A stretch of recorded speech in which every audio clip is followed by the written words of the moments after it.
Salama daholo androany sika dia ndao arahiresaka ny mahakasika ny akony fampilezan-kevitra tamin'ity herinandro ity ka iresantsika amin'izany mahakasika ny akony fampilezan-kevitra izay nataon'ny Gascar Fenosoa tany amin'ny boribory-tany fahatelo izay natomboka tany Ankorondrano sy ny manodidina iny moa no nisantarany an'izany Gascar Fenosoa ny fampilezan-keviny izany. Hita fa tena vorilana ny vahoaka ka izay no fitinina amintsika atao anatin'ity vidéo ity. Fa milohan'izay dia manasa antsika rehetra hanaraka hatramin'ny farany ity vidéo ity. Aza dino ny manao commentaire ambanin'ity vidéo ity mba ahafahana mandravona ireny hevitra rehetra ireny avantsika vidéo manaraka eo. Tsarovy ny milaiky ny vidéo antsika ary aza dino doroko izany hatrany miabone amin'ny chaîne antsika mba ahafahanareo manaraka tsy tapaka ny vidéo izay lefany amin'ny sisy izay WATAWATA GASY toy izao ny fanaovana azy. Tsy ampendrely isika fa avy hatrany tonga dia vavany dawary. Iaraha mahalala fa ny antomboka tamin'ny 8 Mey lasa teo ny fampilezan-kevitra ho an'ireo sombavim-bahoaka rehetra manerana ny nosy izany. Ka samy niezaka nanao an'izay heriny sy izay ezaka rehetra vitany daholy ireo kandida rehetra izay noratsakofidiana tamin'izany sombavim-bahoaka izany. Ka tsy diso anjara amin'izany Gascar Fenosoa izay kandida noratsakofidiana ao sombavim-bahoaka ao amboribory-tany fahatelo ao izay mitondra ny laharana fahatelo moa izany Gascar Fenosoa izany ary tsy miandany amin'ny antoko politika atseroa fa i Gascar Fenosoa dia ao anatin'ny antoko mahaleo tena na koa ilay antsoina hoe indépendant izany. Mahaleo tena i Gascar Fenosoa, indépendant i Gascar Fenosoa, izay ny antoko izay ho an'ny tenany manokana moa izay tsy miandany amin'ny atseroa ary tsy azo nizaniza ho baikona izy amin'izay fotoana izay. Ka io no mampametra-panontaniana ny be sy ny maro amin'izao fotoana izao amin'ilay hoe indépendant.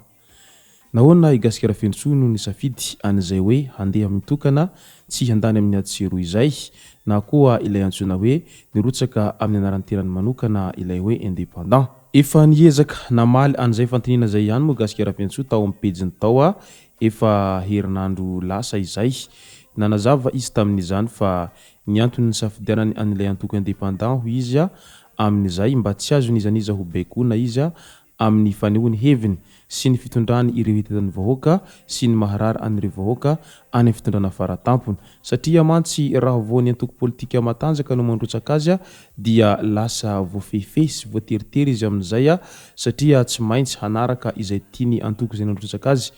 amin'izay tian'izy ireo hatao izy amin'izay fotoana izay. Ka izay no nahatonga ny Gascar Fenosoa nisafidy ny hirotsaka amin'ny anaran'ny tenany manokana amin'izao antoko indépendant izao. Ka io ndray matetika ny zavatra efa hita hatramin'izay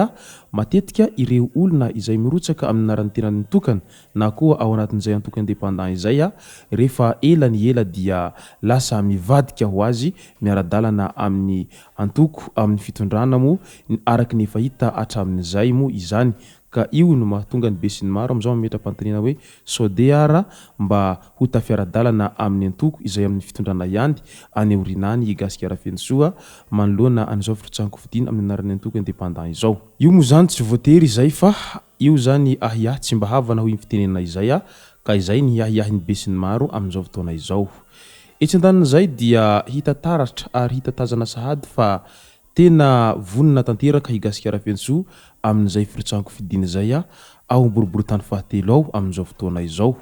Na ino kidona na ino kitranga i Gascar Fenosoa dia vonina hijoro amin'ny mahalehilahy azy amin'izay firotsahan-kofidiany ao amin'ny boribory-tany fahatelo izay ary vonina hatrany izy hitondra ny hetahetaan'ireo vahoaka any amin'ny fitondrana faratampony ary tena mampanantena fatratra an'ireo vahoaka izy fa raha i Gascar Fenosoa no lany soamantsara ho sombavan'izy ireo tena hiezaka izy no hanao an'izay tian'ireo vahoaka hatongavana amin'ny fangatahana sy fampitana ny hetahetaan'ireo vahoaka satria izy ny solivava azy ireo ao anatin'ny 5 taona manaraka eo ka arary ny sitsiny raha toa ka omeny haja sy voninahitra ireo vahoaka rehetra izay hametraka azy amin'io fitondrana izay iandraindrainy io. Ka izay no hafatra avy any amin'ny Gascar Fenosoa amin'izao fotoana izao tena vonina tanteraka ny lehilahy ary vonina ny hitsinjo ny vahoaka satria fantantsara ny maharary an'ireo vahoaka rehetra tsirairay ka maharary azy izay maharary ny vahoaka izay. Ka izay nahatonga azy nirotsaka-kofidiana amin'izao solovavim-bahoaka izao ka mba hahafahany mitatitra ny hitetan'ireo vahoaka ary mba hafahany miady miaraka amin'ireo vahoaka rehetra ao amboribory-tany fahatelo ao amin'izao fotoana izao. Mafana araka izany ny fampelezan-kevitra ao amboribory-tany fahatelo ao amin'izao fotoana izao. Ny antomboka avy tany amin'ny faritry ny ankorondrano sy ny manodidina iny moa nanaovan'ny Gascar Fenosoa an'izany fidinana ny andalambe izany amin'ny fanaovana fampelezan-kevitra ho an'ireo vahoaka ny boribory-tany fahatelo iray manontolo iny. Tena nahoraka tanteraka ny lalana rehetra izay nalovany izany Gascar Fenosoa izany. Tsapa sy hita sahady fa tena tiany vahoaka ny boribory-tany fahatelo i Gascar Fenosoa ary Gascar Fenosoa ihany koa dia mankatia any vahoaka ny boribory-tany fahatelo. Izay moa ilay antsoina hoe fitia mifamaly ka rariny sitsiny raha toa ka ahitana tazana tsikitsiky lava sy hafaliana foana ireo vahoaka rehetra ny boribory-tany fahatelo amin'izao fotoana izao manoloana ny fampelezan-kevitra izay ataon'ny Gascar Fenosoa ao amin'ny boribory-tany misy izy ireo ao ka izay no mahatonga ilay fitenenana manao hoe izay mahavangivangy ho ny tiankavana ary zareo hafaliana foana ny manodidina anao satria izay no zava-dehibe ary ihany koa toloron-tanana ireo rehetra izay mangetaheta an'izany fanampinana sy ny tariny izany. Ka izay no antony mahatonga ny Gascar Fenosoa norotsaka ho fidinina ao amboribory-tany fahatelo ao.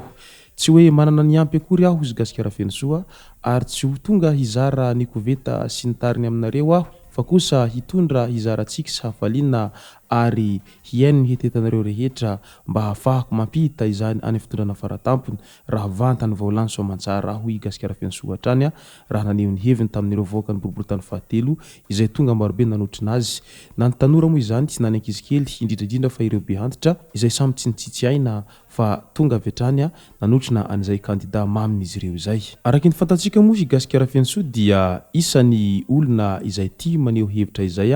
ary isan'ny malagasy izay azo lazaina fa tena tia tanindrazana ary hita taratra fa tena mahery fo ny lehilahy